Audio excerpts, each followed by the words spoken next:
Legenda Batu Menangis. Hai kawan, jumpa lagi. Abang Ridwan kali ini akan menggambar dan juga menceritakan satu dongeng yang berjudul Legenda Batu Menangis. Bagaimanakah kisah selanjutnya? Sebelum kalau ceritanya, pastikan untuk mensupport kita ya dengan cara like, komen, subscribe, dan nyalakan loncengnya juga ya. Kita langsung ke alur ceritanya.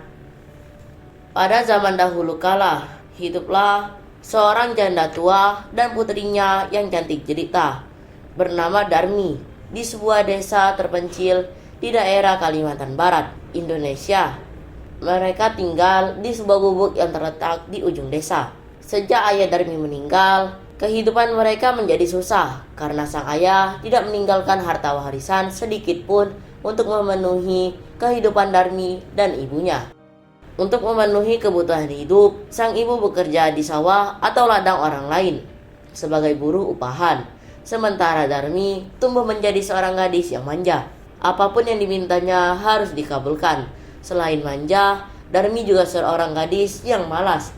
Ia hanya berdandan dan mengagumi kecantikan di depan cermin. Setiap sore, Darmi selalu berjalan-jalan di kampungnya tanpa tujuan yang jelas. Ia hanya memamerkan wajah cantiknya dan sama sekali tidak mau membantu sang ibu mencari uang di sawah. Setiap kali ibunya mengajak bekerja ke sawah, Darmi pun selalu menolak. "Nak, ayo bantu ibu bekerja di sawah," ajak sang ibu. "Tak mau, aku tak mau pergi ke sawah. Nanti kuku dan kulitku kotor terkena lumpur," jawab Darmi menolak. "Apakah kamu tidak kasihan melihatku, nak?" tanya sang ibu. "Tidak, ibu saja yang sudah tua bekerja di sawah karena tidak mungkin lagi ada laki-laki yang tertarik pada wajahmu yang sudah keriput itu," jawab Darmi dengan ketus. Mendengar jawaban Darmi, sang ibu tak bisa berkata-kata. Dengan perasaan sedih, ia pun berangkat ke sawah untuk bekerja. Namun, Darmi tetap saja tinggal di gubuk, terus menandani dirinya agar terlihat cantik. Setelah sang ibu pulang dari sawah, Darmi meminta uang upah yang diperoleh ibunya untuk beli alat-alat kecantikan. "Mana uang upah itu?" seru Darmi kepada sang ibu. "Jangan nak, uang ini untuk membeli kebutuhan hidup kita hari ini," ujar sang ibu yang memohon. "Tapi bedakku sudah habis, aku harus beli yang baru," kata Darmi. "Kamu memang anak tidak tahu diri, tahunya menghabiskan uang, tapi tidak mau bekerja," kata sang ibu yang kesal. Walaupun kesal dan marah, sang ibu tetap memberikan uang upahnya pada Darmi. Hal ini pun terus terjadi hingga keesokan harinya. Darmi meminta lagi uang upah yang diperoleh sang ibu untuk membeli alat kecantikannya yang lain. Keadaan ini selalu terjadi hampir setiap hari.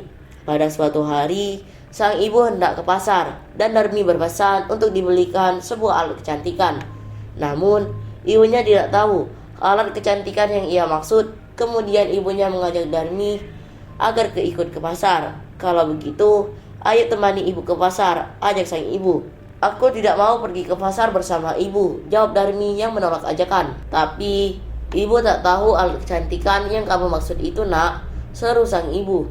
Setelah didesak dan dengan perasaan terpaksa, Darmi bersedia menemani ibunya ke pasar. Namun, ia memberikan syarat, "Aku mau ikut ke pasar, tapi dengan syarat ibu harus berjalan di belakangku," kata Darmi kepada sang ibu. "Memang kenapa, nak?" tanya ibu penasaran.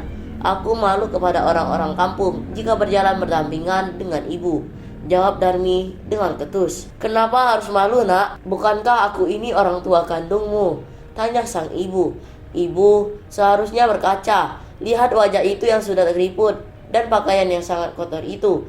Aku malu punya orang tua yang berantakan seperti itu," seru Darmi dengan nada berandakan. Walaupun sedih, sang ibu pun menuruti permintaan putrinya. Setelah itu, berangkatlah mereka ke pasar secara beriringan. Si Darmi berjalan di depan, sedangkan sang ibu mengikutinya dari belakang sambil membawa keranjang. Walaupun keduanya mereka adalah ibu dan anak, penampilannya mereka kelihatan sangat berbeda, seolah-olah bukan dari keluarga yang sama. Di tengah perjalanan, Darmi bertemu dengan teman-teman yang tinggal di kampung lain. Darmi, mau kemana kamu?" tanya temannya itu. "Ke pasar," jawab Darmi dengan pelan. Lalu "Siapakah orang di belakangmu itu? Apakah dia orang tuamu?" Tanya lagi teman-temannya sambil menunjuk ibunya Darmi yang membawa keranjang. "Tentu saja bukan ibuku. Dia adalah pembantuku," jawab Darmi dengan nada sinis. Seperti disambar petir, sang ibu mendengar ucapan putrinya, namun ia hanya terdiam sambil menahan rasa sedih. Setelah itu, keduanya pun melanjutkan perjalanan menuju ke pasar. Tidak kemudian, mereka bertemu lagi dengan seseorang. "Hei Darmi, hendak kemana engkau?" "Hendak kemana kamu?" tanya orang itu. "Ke pasar," jawab Darmi singkat. "Siapa yang di belakangmu itu?" tanya orang itu lagi. "Dia pembantuku," jawab Darmi yang mulai kesal dengan pertanyaan-pertanyaan itu. Jawab yang dilontarkan Darmi tentu membuat ibunya semakin sedih dan sakit hati. Tetapi sang ibu masih kuat untuk menahan rasa sedihnya. Begitulah yang terjadi terus-menerus selama dalam perjalanan menuju ke pasar. Akhirnya, sang ibu berhenti, lalu duduk di pinggir jalan. "Ma, kenapa berhenti?" tanya Darmi heran. Beberapa kali Darmi bertanya, namun sang ibu tetap saja terdiam, tidak menjawab pertanyaannya. Sesaat kemudian, Darmi melihat mulut ibunya yang berbicara perlahan, sambil menendahkan kedua tangannya ke atas. Ibu sedang apa?" tanya Darmi dengan nada membentak. Sang ibu tetap saja tidak menjawab pertanyaan anaknya. Namun ia berdoa kepada Tuhan agar menghukum anaknya yang durhaka. "Ya Tuhan, ampunilah hamba-Mu yang lemah ini. Hamba sudah tidak sanggup lagi menghadapi sikap anak hamba yang durhaka ini. Berikanlah hukuman yang setimpal kepadanya," ucap doa sang ibu.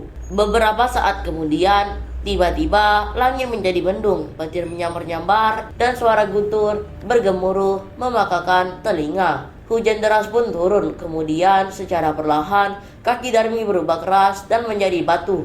Darmi pun mulai panik. Ibu, apa yang terjadi dengan kakiku?"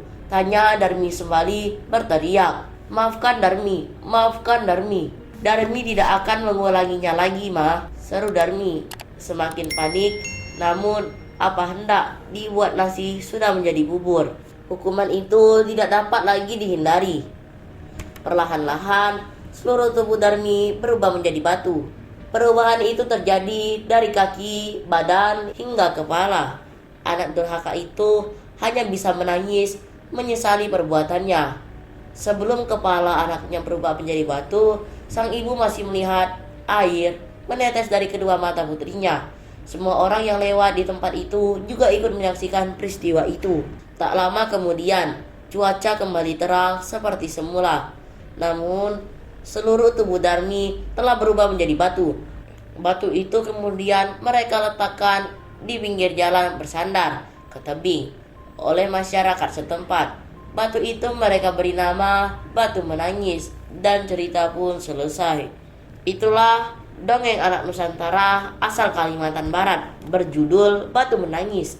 Dari cerita legenda Batu Menangis di atas, pesan moral yang bisa kita petik adalah hormati dan sayangilah kedua orang tuamu, karena selain dari kerja keras sendiri, keberhasilan dan kebahagiaan seorang anak sangat tergantung dari doa kedua orang tua. Makasih banyak ya kawan-kawan sudah menyimak cerita kita kali ini. Sampai jumpa di kisah dan cerita yang lainnya dalam video menggambar dan bercerita. Terima kasih ya, bye-bye.